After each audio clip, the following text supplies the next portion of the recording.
Saudara, hari ini Menkominfo Johnny Gerard Plate kembali dipanggil Kejaksaan Agung. Untuk kedua kalinya, politisi Partai Nasdem ini kembali diperiksa terkait kasus dugaan korupsi pengadaan menara BTS 4G di Kementerian Komunikasi dan Informatika.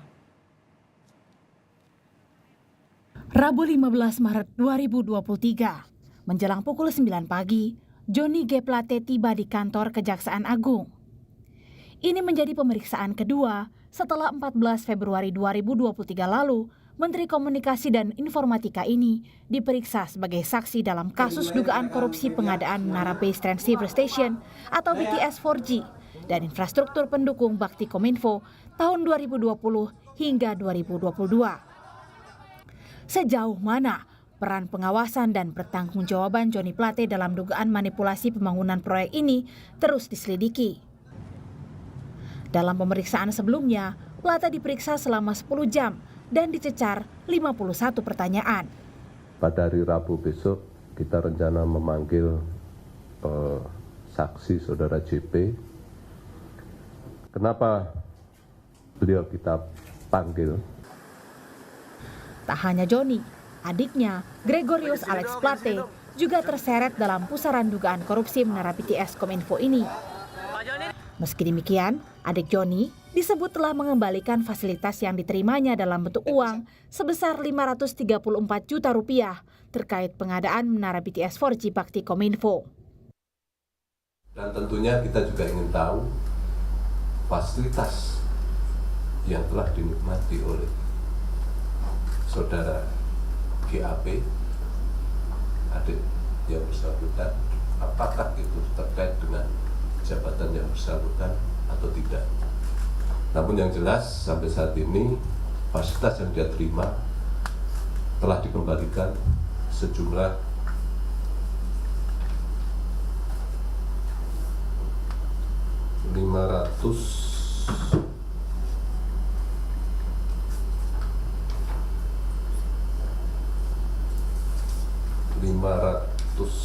Rp534 juta itu sudah dikembalikan. Namun, masih ditelusuri apakah fasilitas yang dinikmati adik Johnny Plate berkaitan dengan jabatan kakaknya sebagai Menkominfo. Dan tentunya kita juga ingin tahu fasilitas yang telah dinikmati oleh saudara GAP, adik yang bersangkutan, apakah itu terkait dengan jabatan yang bersangkutan atau tidak. Namun yang jelas sampai saat ini fasilitas yang dia terima telah dikembalikan sejumlah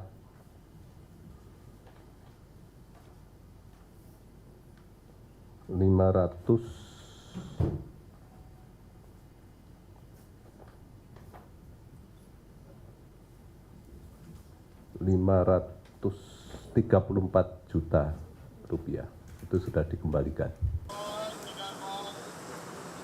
Hingga kini, dalam dugaan korupsi BTS 4G Bakti Kominfo, negara telah menerima pengembalian sekitar 10 miliar rupiah.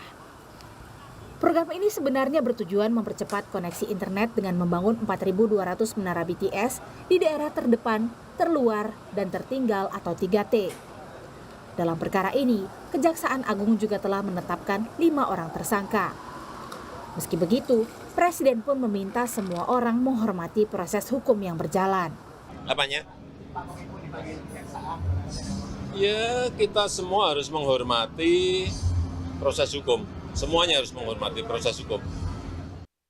Total nilai proyek BTS 4G Bakti Kominfo sekitar 10 triliun rupiah. Namun Kejagung memperkirakan ada kerugian negara mencapai 1 triliun rupiah dalam pelaksanaannya. Tim Liputan, Kompas TV.